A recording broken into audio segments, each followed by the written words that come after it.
Theatre വിട്ട് ഇറങ്ങുമ്പോൾ നമുക്കൊന്ന് കൈയടിക്കാൻ തോന്നുന്നുണ്ടെങ്കിൽ അല്ലെങ്കിൽ നമ്മുടെ മനസ്സൊന്ന് നിറഞ്ഞിട്ടുണ്ടെങ്കിൽ അതിന്റെ ഏറ്റവും പ്രധാനപ്പെട്ട കാരണം എന്ന് പറയുന്നത് ആ ടെയിലിന്റെ പോർഷൻ നമുക്കൊരു ബോൾഡ് ആയിട്ടുള്ള ഒരു സ്റ്റേറ്റ്മെന്റ് ആയിട്ട് നമുക്ക് ഫീൽ ചെയ്യുന്നുണ്ട് എന്നുള്ളത് തന്നെയാണ് അതിന്റെ ഏറ്റവും പ്രധാനപ്പെട്ട ഒരു കാരണമായിട്ട് തോന്നുന്നത്.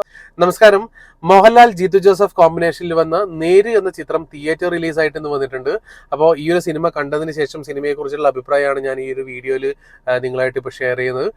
എന്തായാലും ഈ ഒരു സിനിമ മോഹൻലാലിന്റെ ഇപ്പോഴത്തെ സിനിമ കരിയറിനെ സംബന്ധിച്ചിടത്തോളം വളരെയധികം പ്രാധാന്യമുള്ള ഒരു സിനിമയാണെന്ന് പറയാം. അതുകൊണ്ട് തന്നെ ഈ ഒരു സിനിമയുടെ തിയേറ്റർ വിജയം എന്ന് പറയുന്നത് മോഹൻലാലിനെ സ്നേഹിക്കുന്ന എല്ലാവരും തന്നെ ആഗ്രഹിക്കുന്ന ഒരു കാര്യമാണെന്ന് പറയാം. എന്തായാലും ഈ ഒരു സിനിമയിലേക്ക് വരുമ്പോൾ ഒരു കോർട്ട് റൂം ഡ്രാമയായിട്ടാണ് ഈ ഒരു സിനിമ സെറ്റ് ചെയ്തിട്ടുള്ളത്. അതായത് ഒരു ക്രൈം നടക്കുന്നു, ആ ഒരു ക്രൈമിൽ വരുന്ന വിക്ടിം അതിന്റെ പ്രതിയെ തിരിച്ചറിയുന്നു, അതിനുശേഷം പോലീസ് അറസ്റ്റ് ചെയ്യുന്നു, പിന്നീട് കോടതിയിൽ ഉണ്ടാവുന്ന വാദപ്രതിവാദങ്ങളാണ് ഈ ഒരു സിനിമയെ മുന്നോട്ട് കൊണ്ടുപോകുന്നതെന്ന് പറയാം.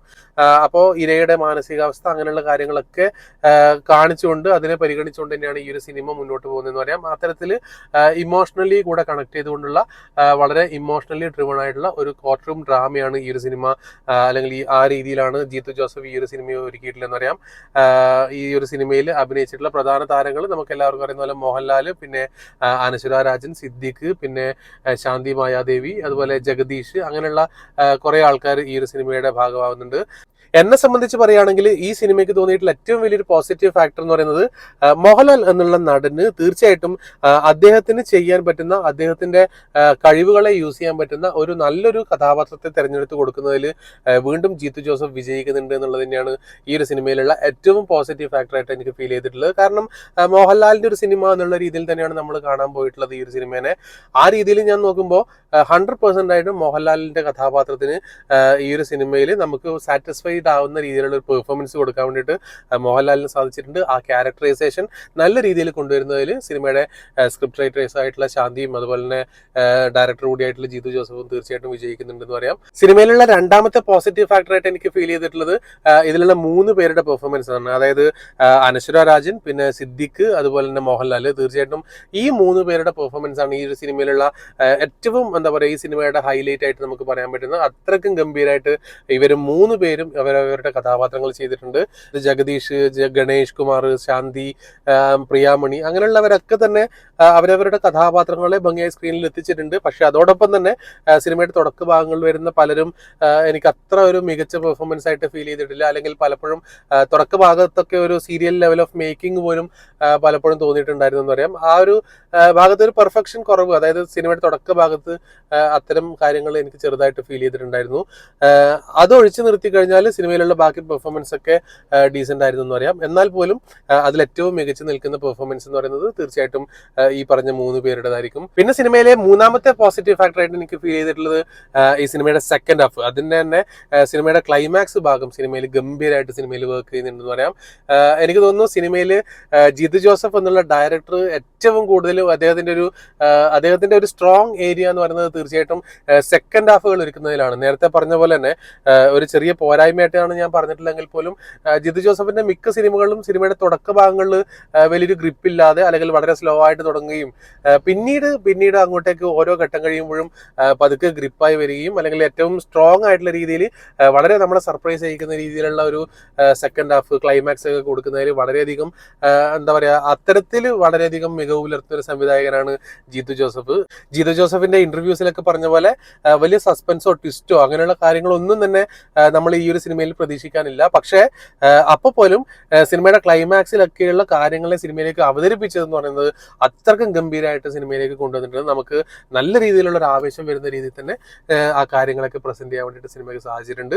ഓൾറെഡി നമുക്ക് ഇതിലുള്ള പ്രതിയാരാന്നറിയാം, എന്താണ് ഏകദേശം സംഭവിക്കുക എന്നുള്ളതൊക്കെ ഏകദേശം ഒരു ധാരണയുണ്ട്. അതായത് നമുക്ക് വളരെ സർപ്രൈസിംഗ് ആയിട്ടുള്ള കാര്യമൊന്നും സംഭവിക്കുന്നില്ല. പക്ഷേ അപ്പോൾ പോലും അതിൻ്റെതായിട്ടുള്ള ഒരു ഹൈ ലെവലിൽ കൊണ്ടുവെക്കുന്നതിൽ അതിനെ നമുക്കൊരു മനസ്സിൽ ആവേശം തരുന്ന രീതിയിൽ തന്നെ അതിന്റെ ഒരു എൻഡിങ് പോയിന്റ് കൊടുക്കുന്നതിൽ തീർച്ചയായിട്ടും ജീത്തു ജോസഫ് എന്നുള്ള ഡയറക്ടർ വിജയിച്ചിട്ടുണ്ട്. സിനിമയിലുള്ള അവതരണത്തിലേക്ക് വരുമ്പോൾ വളരെ കൃത്യമായിട്ടുള്ള രീതിയിൽ, വളരെ ലിനിയർ ആയിട്ടുള്ള രീതിയിൽ തന്നെയാണ് സിനിമയിൽ കാര്യങ്ങളൊക്കെ അവതരിപ്പിച്ചിട്ടുള്ളത്. ഒട്ടും വലിച്ചു നീട്ടാതെ കൃത്യമായിട്ട് ഫോക്കസ്ഡ് ആയിട്ട് തന്നെ സ്ക്രിപ്റ്റിംഗ് ചെയ്യാൻ വേണ്ടിയിട്ട് തീർച്ചയായിട്ടും ശാന്തിയും അതുപോലെ ജീതു ജോസഫിന് സാധിച്ചിട്ടുണ്ടെന്ന് പറയാം. അങ്ങനെ നല്ല രീതിയിൽ എൻഗേജിങ് ആയിട്ടുള്ള രീതിയിൽ, പ്രത്യേകിച്ച് കോർട്ട് റൂം ഡ്രാമ ആയതുകൊണ്ട് തന്നെ ഏകദേശം ഒരു 80-85% സിനിമ നടക്കുന്നതും കോർട്ടിനുള്ളിൽ തന്നെയാണ്. പക്ഷെ ഒട്ടും ലാഗിങ് ആയിട്ട് തോന്നാതെ, നമുക്ക് ഒട്ടും വിരസത തോന്നാത്ത രീതിയിൽ കാര്യങ്ങളെ അവതരിപ്പിക്കാൻ വേണ്ടിയിട്ട് തീർച്ചയായിട്ടും സിനിമയുടെ സ്ക്രിപ്റ്റിനും അതുപോലെ തന്നെ സംവിധാന മികവിനും സാധിച്ചിട്ടുണ്ടെന്ന് പറയാം. മോഹൻലാലിന്റെ ഒരു കഥാപാത്രം വരുന്നതോടുകൂടി സിനിമ മറ്റൊരു ലെവലിലേക്ക് പോകുന്നുണ്ട്, അല്ലെങ്കിൽ ഒരു കുറച്ചുകൂടി ഫ്ലോയിലേക്ക് സിനിമ കയറുന്നതായിട്ട് ഫീൽ ചെയ്യുന്നുണ്ട്. പിന്നീട് മോഹൻലാലും അനശ്വരിയും തമ്മിൽ മീറ്റ് ചെയ്യുന്ന സീനൊക്കെ ഗംഭീരമായിട്ട് ഈ ഒരു സിനിമയിൽ വർക്ക് ചെയ്തിട്ടുണ്ട്. അതാണ് ഞാൻ നേരത്തെ പറഞ്ഞത്, അനശ്വരയുടെ പെർഫോമൻസ് ഈ ഒരു സിനിമയെ സംബന്ധിച്ച് ഒഴിച്ചുകൂടാൻ പറ്റാത്തൊരു പെർഫോമൻസ് ആണ്. കാരണം ഈ ഒരു എന്താ പറയുക, പ്രേക്ഷകരെ സിനിമയായിട്ട് ഇമോഷണലി കണക്ട് ചെയ്യുന്നതിൽ അനശ്വരയുടെ കഥാപാത്രത്തിനും അനശ്വരയുടെ ആ പെർഫോമൻസിനും നല്ല രീതിയിലുള്ള റോള് ഈ ഒരു സിനിമയിൽ വഹിക്കാനുണ്ടെന്ന് പറയാം. ഏത് കഥാപാത്രം കൊടുത്താലും വളരെ വേഴ്സറ്റൈൽ ആയിട്ട് ചെയ്യാൻ പറ്റുന്ന ഒരു നടനാണ് സിദ്ദിഖ് എന്നുള്ളത് നമുക്ക് എല്ലാവർക്കും തന്നെ അറിയാം. വീണ്ടും അദ്ദേഹത്തിന്റെ ഒരു നെഗറ്റീവ് ഷെയ്ഡിലുള്ള ഒരു കഥാപാത്രത്തിനെ, വളരെ ഗംഭീരമായിട്ടുള്ള ഒരു വക്കീൽ കഥാപാത്രത്തിനെ ഈ ഒരു സിനിമയിൽ നമുക്ക് കാണാൻ പറ്റും. നമുക്ക് മോഹൻലാലിനേക്കാൾ ഒരു പടി കൂടെ വളരെ ഡോമിനേറ്റിംഗ് ആയിട്ട് ഫീൽ ചെയ്യുന്ന രീതിയിലുള്ള അത്രക്ക് വന്നു ഒരു സുപ്രീം കോടതി വക്കീൽ എന്നൊക്കെ പറയുമ്പോൾ അദ്ദേഹം ഉണ്ടാവുന്ന ആ ഒരു എനർജി എന്ന് പറയുന്നത് ഈ ഒരു സിനിമയിൽ നമുക്ക് ഭയങ്കരമായിട്ട് ഫീൽ ചെയ്യും. അതുകൊണ്ട് തന്നെ മോഹൻലാലിനുമായിട്ട് അദ്ദേഹത്തിന് ഉണ്ടാകുന്ന ആ ഒരു ഓൺ സ്ക്രീൻ കെമിസ്ട്രി എന്ന് പറയുന്നത് ഭയങ്കര രസമായിട്ട് ഈ ഒരു സിനിമയിൽ വർക്ക് ചെയ്യുന്നുണ്ട് എന്ന് പറയാം. അത് സിദ്ദിഖിന്റെ എന്താ പറയുക, സിദ്ദിഖിന്റെ പ്രസൻസ് അതുകൊണ്ട് തന്നെ ഈ ഒരു സിനിമയുടെ, പ്രത്യേകിച്ച് സിനിമയുടെ ക്ലൈമാക്സ് ഭാഗത്ത് ഉൾപ്പെടെ സിദ്ദിഖ് കൊണ്ടുവരുന്ന അതായത് സിദ്ദിഖ് ഓപ്പോസിറ്റ് ഉള്ളതുകൊണ്ട് തന്നെ അവിടെ ഉണ്ടാവുന്ന ഒരു ഇമ്പാക്ട് എന്ന് പറയുന്നത്, അതാണ് ഞാൻ നേരത്തെ പറഞ്ഞ ജീതു ജോസഫിന്റെ ബ്രില്യൻസ് എന്ന് പറയുന്നത്. ജീതു ജോസഫ് അത്രക്കും ബ്രില്യൻ്റ് ആയിട്ട് ക്ലൈമാക്സ് ഭാഗങ്ങൾ ഒരുക്കിയിട്ടുണ്ട്. അവിടെയൊക്കെ അനശ്വരയുടെയും അതുപോലെ തന്നെ സിദ്ദിഖിന്റെ ഒക്കെ പെർഫോമൻസ് ഭയങ്കരമായിട്ട് എടുത്തു നിൽക്കുന്നുണ്ട് എന്നുള്ളത് പറയേണ്ടത് ഒരു പോസിറ്റീവ് ഫാക്ടർ തന്നെയാണ്. ഇന്റർവെൽ ഭാഗങ്ങളൊക്കെ എടുക്കുകയാണെങ്കിൽ നമുക്കൊരു ഇന്റർവെൽ പഞ്ച് എന്ന് പറയാനുള്ള ഒരു സംഭവമൊന്നുമില്ല. നോർമൽ ആയിട്ടുള്ള വളരെ സ്വാഭാവികമായിട്ടുള്ള ഒരു ഇന്റർവെൽ മാത്രമാണ്, അല്ലെങ്കിൽ അത് ഒരു ഭയങ്കരമായിട്ടുള്ളൊരു സെക്കൻഡ് ഹാഫിന് വേണ്ടി നമ്മൾ കാത്തിരിപ്പിക്കുന്ന രീതിയിലുള്ള ഒരു ഇന്റർവെൽ ആയിട്ടൊന്നും ഫീൽ ചെയ്യുന്നില്ല. പക്ഷേ സിനിമ സെക്കൻഡ് ഹാഫിലേക്ക് വരുമ്പോൾ അവിടെയുള്ള ഭാഗങ്ങൾ വളരെ ഗംഭീരമായിട്ട് തന്നെ വരുന്നുണ്ട്. പ്രത്യേകിച്ച് ഈ സിനിമയിൽ ഒരു ആർട്ട് ഫോമുമായിട്ട് ബന്ധപ്പെട്ടുള്ള ഒരു കാര്യമൊക്കെ കാണിക്കുന്നുണ്ട്. അപ്പോൾ ആ ഒരു ആർട്ട് ഫോമുമായി ബന്ധപ്പെട്ടിട്ട് എന്തുകൊണ്ട് ഈ ഒരു കാര്യം നേരത്തെ അവതരിപ്പിച്ചുകൂടാന്നൊക്കെ ഞാനിങ്ങനെ മനസ്സിൽ വിചാരിക്കുമ്പോൾ അത് തന്നെ സിനിമ ക്ലൈമാക്സിലേക്ക് ആ ഒരു കാര്യത്തെ തന്നെ അവതരിപ്പിക്കുന്നുണ്ട്. അപ്പോൾ എന്നെ സംബന്ധിച്ച് ഒട്ടും സർപ്രൈസിങ് ആയിട്ടുള്ള ഒരു കാര്യമല്ല അവിടെ വരുന്നത്. അതിൽ ചില കാര്യം അവതരിപ്പിക്കുമ്പോൾ അവിടെ പ്രേക്ഷകർക്ക് ഊഹിക്കാൻ പറ്റും എന്തായിരിക്കും ഒരു പക്ഷേ ഇവിടെ സംഭവിക്കാൻ പറ്റുന്നതൊക്കെ ഊഹിക്കാൻ പോലും പറ്റുന്നുണ്ട്. പക്ഷെ എന്നിട്ട് പോലും നമുക്ക് എന്താ പറയുക, ഒരു ആവേശം വരുന്ന രീതിയിൽ, അല്ലെങ്കിൽ നമ്മുടെ മനസ്സിൽ ടച്ച് ചെയ്യുന്ന രീതിയിൽ ആ ഒരു ഭാഗങ്ങളെ പ്രസന്റ് ചെയ്തു എന്നുള്ളതാണ് നേരത്തെ ഞാൻ പറഞ്ഞ പോലെ ജീതു ജോസഫ് എന്നുള്ള ഡയറക്ടർ അത്രയ്ക്കും ഗംഭീരമായിട്ടുള്ളൊരു എന്താ പറയുക, അദ്ദേഹത്തിന്റെ കയ്യടക്കുള്ളൊരു മേക്കിംഗ് ആയിട്ട് ആ ഒരു ഭാഗത്തേക്ക് മാറുന്നുണ്ടെന്ന് പറയുന്നത് അതുകൊണ്ടാണ്.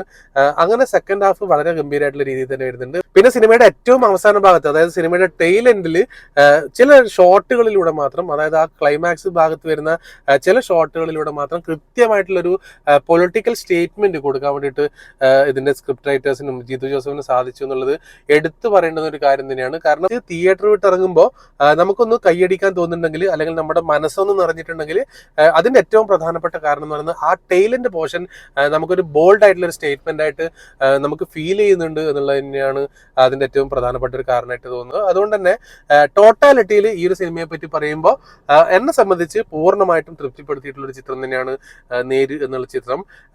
ഒട്ടും തന്നെ വലിയ പ്രതീക്ഷകൾ അല്ലെങ്കിൽ വലിയ സർപ്രൈസുകളും വലിയ ട്വിസ്റ്റുകളൊന്നും ഇല്ലാത്ത രീതിയിൽ ഒരു കോർട്ട് റൂം ഡ്രാമ എന്നുള്ള രീതിയിൽ നമ്മൾ പോയി കാണുകയാണെങ്കിൽ തീർച്ചയായിട്ടും നമുക്ക് 100% ആയിട്ട് സാറ്റിസ്ഫൈ ചെയ്യാൻ പറ്റുന്ന ഒരു ചിത്രം തന്നെയാണ് തീർച്ചയായിട്ടും നേര്.